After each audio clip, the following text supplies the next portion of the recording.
फरमाते हैं कि मैं ना मजदूर लेने गया, बगदाद के चौक में मजदूर बैठे होते थे, तो मेरी उन मजदूरों में से ना एक नौजवान बच्चे पे नजर पड़ी। बड़ा कमजोर सा वजूद था, लेकिन चेहरे पर इबादत का निशान था। माथा बताता था कि नमाज का बड़ा ख्याल रखता है। मैं उसके करीब गया। चेहरे भी बड़ा कुछ बताते हैं ना, चेहरों में भी बड़ी रानाई होती है। फरमाते हैं मैं करीब गया, मैंने उसको कहा बेटे मजदूरी करोगे? तो कहने लगा मजदूरों में बैठा हूं तो जरूर मजदूरी के लिए ही तो बैठा हूं। तो मैंने कहा कि चलो फिर। कहने लगा नहीं, मेरी कुछ शर्तें। मैंने कहा बताओ? कहने लगा पहली शर्त यह है कि लोग 4 दिनार दिहाड़ी लेते हैं, मैं 3 दिनार लूंगा। मैंने कहा यार बे तो बड़ी बेहतरीन है, बाकी भी इस तरह की रख ले। उसने कहा हुजूर दूसरी शर्त यह है कि मैं आपकी मुकम्मल बात मानूंगा, लेकिन जब अजान हो जाएगी फिर आपकी नहीं सुनूंगा। तीसरी बात उसने ये की कि हुजूर मैं आपके घर में काम करूंगा पर आपके किसी सवाल का जवाब नहीं दूंगा। कहते मैंने कहा यार तू बड़ा अजीब है, शर्तें तो मालिकों की होती हैं। कहने लगा जी बहरहाल मैं शर्तें लगा के जाता हूं। फरमाते मैं उसे घर ले आया,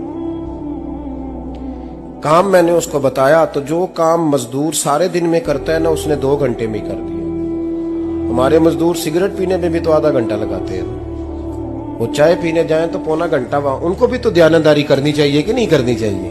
मुआहदा किया है ना जी, तो पूरा उतरना चाहिए ना। कहते 2 घंटे में। अब काम जब बंदा शुरू कराता है तो काम और निकल आता है। कहते काम मैंने उसको और बता दिया, वो करने लगा। उसने मिट्टी निकाल के रखी थी बाहर रास्ते में, तो अजान हो गई जोर की। उसने वहीं कुदाल छोड़ी कही और चलने लगा। तो मेरा बेटा कहने लगा इसको जरा बराबर कर दो। कहने लगे चुप कर जा, तेरे बाप से बात हुई थी, जब अजान होती है तो मैं किसी और की नहीं सुनता, सिर्फ अल्लाह रसूल की सुनता हूं। कहते मस्जिद चला गया, नमाज पढ़ के आया तो दोपहर का वक्त था। मेरी बीबी कहने लगी इसको को खाना खा ले। कहते हमने कहा खाना खा लो। तो कहने लगा मैंने रोजा रखा, रमजान भी नहीं था, नफली रोजा रखा हुआ।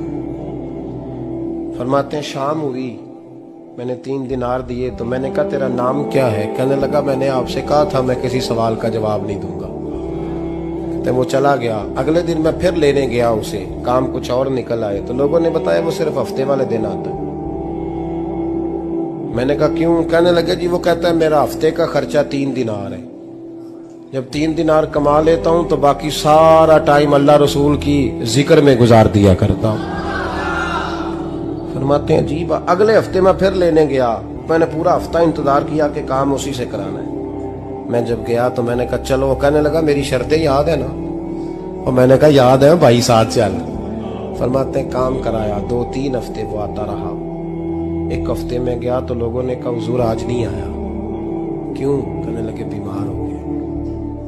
कहाँ घर है? कहने लगे बगदाद के कब्रिस्तान के पीछे जो कच्ची आबादी है उसमें रहता है। फरमाते मैं गया, दरवाजे पे दस्तक दी तो कहने लगा हुजूर आप हैं? दरवाजा खोला है, आ जाइए। फरमाते हैं मैं अंदर गया तो मैंने कहा तुम्हें कैसे पता चला मैं आया हूं? कहने लगा हुजूर अल्लाह वाले हो, आप नहीं आना था, वरना अमीर तो गरीबों का पता लेने कोई नहीं आते। कहते मैं करीब गया तो कहने लगा मैं आपका इंतजार कर रहा था, तेज बुखार है, तप रहा। जेब से कुछ पैसे निकाले, कहने लगा ये पैसे रखने। एक अंगूठी निकाली, कहने लगा हुजूर आज रात को मेरा इंतकाल हो जाएगा, इन पैसों का कफन खरीद के सुबह जनाजा पढ़ के मुझे दफन कर देना, और जब दफन करो तो ये अंगूठी लेके असर के बाद हारून रशीद के पास जाना। आप उसे कहना मैंने मिलना है, पर वो आपको टाइम नहीं देगा। आप उसको आवाज दीजिएगा कि तेरी एक अमानत है मेरे पास, फिर वो आपसे मिलेगा तो अंगूठी दे दे, फिर आप मेरी तरफ से फारिग हैं। हजरत फरमाने लगे तेरा नाम?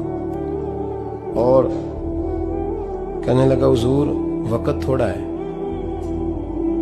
आज रात मैंने जाना है, बड़ी लंबी माफी मांगनी है रब करीम से, अगर मुनासिब समझे तो मुझे अपने रब से तन्हाई कर देने। फरमाते हैं मैं आ गया, पर उसकी बातों ने मुझे सारी रात सोने नहीं दिया। फरमाते हैं सुबह बड़ी मुश्किल से सूरज निकला, मैं गया दरवाजे पे हाथ रखा तो दरवाजा खुला हुआ था। अंदर दाखिल हुआ तो खुशबुएं मेरा इस्तकबाल कर रही थी। जब चेहरे से कपड़ा हटाया तो उसका तो इंतकाल हो चुका। इंतकाल हो चुका है, ऐसे है जैसे किसी का दीदार करके सोया। कहते मैं तो 2 आदमी ले गया था जनाजे पे, पर पता नहीं दुनिया किधर किधर से आई, कहां कहां से। अखां जदों मीटियां जमाना मैनू रोवेगा, अपना ते अपना बेगाना मैनू रोवेगा।